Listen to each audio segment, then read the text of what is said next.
dia, uma menina de tranças conheceu um recém-formado farmacêutico.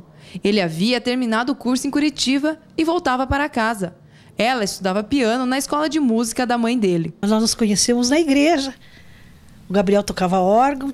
Então a gente começou a vê-lo por lá, ele a me ver. E a coisa foi continuando um ano só de olhares. Depois, então, é que começamos a conversar, assim, fortuitamente. Aí, para conversar, assim, de marcado, como um namoro hoje, assim, já de compromisso, demorou bastante. Foram 4 anos. 4 anos. O começo do namoro foi demorado. Só para pegar na mão de Rita, Gabriel teve que esperar mais de 1 ano.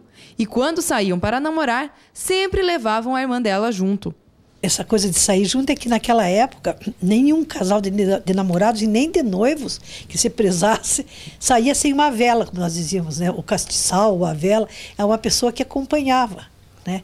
Então nós tínhamos a minha irmã que nos acompanhava em tudo. Ela que, afinal de contas, decidia os programas, porque se ela não quisesse ir onde nós queríamos, aí nós não podíamos ir. Da união nasceram 3 filhas, que hoje já são casadas e têm suas próprias famílias. Em 2002, Dona Rita e seu Gabriel comemoraram 50 anos de casamento. A festa, que teve direito à entrada na igreja, bolo e valsa, foi feita de manhã, para lembrar o casamento celebrado no dia 8 de dezembro de 1952.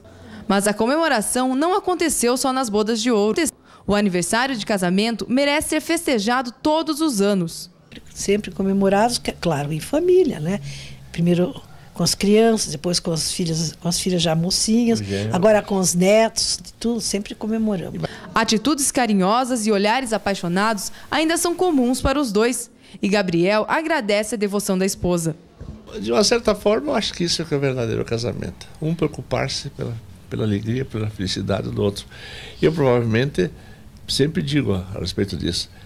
Ela se preocupa mais comigo do que eu com ela, certo? Ela me ama mais do que eu ela, o que não é verdade. Ela sabe que não é verdade. É pelo menos igual, né? Mas o amor nem sempre foi o principal em uma união.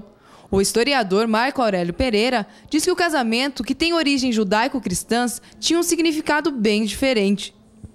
Nós temos que lembrar que as culturas antigas eram, usando um linguajar de hoje, profundamente machistas.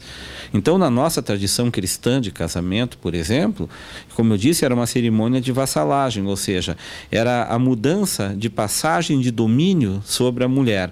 Se deve lembrar que na cerimônia de casamento o pai entra com a noiva e passa o domínio da noiva simbolicamente para o noivo. Há uma transferência de domínio e a cerimônia acaba sendo a consagração dessa transferência de domínio. Isso historicamente, hoje mudou bastante. Mas hoje o casamento é um acordo entre iguais, é um acordo celebrado diante de um juiz, ou diante de um padre, ou de um pastor, ou de um rabino, enfim, diante de uma cerimônia religiosa, entre iguais que declaram que se amam e querem partilhar a sua vida. Para a Igreja Católica, o surgimento do casamento tem ainda outra explicação.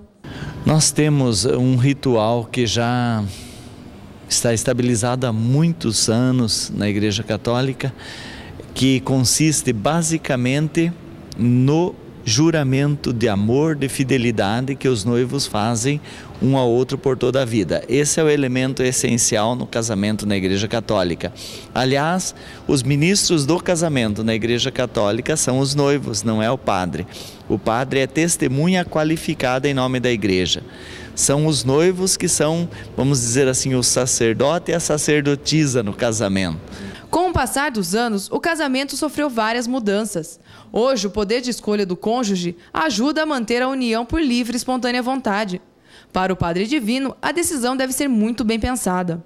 O rapaz e a moça, no seu tempo de namoro, devem procurar transbordar o seu coração, se conhecerem bem, profundamente, planejarem a vida matrimonial, planejarem os filhos, planejarem também até a própria velhice. Porque o casamento não são só flores, né? Tem também os espinhos, e aí é que muitas vezes enrosca o casamento. Seu Gabriel e Dona Rita têm uma receita própria, mas alertam que não é nenhuma fórmula mágica. Eu acho que a fórmula principal é essa: tem que casar todos os dias.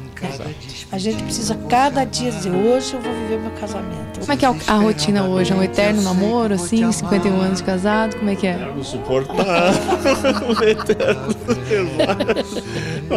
Não, eu acho que é mais a gente... É conviver. Gosto, é um sabe? conviver Gosto muito mesmo. da convivência, assim, eu pessoalmente. A gente se sente bem Não um me com o sinto outro, né? bem longe um do outro. Eu sei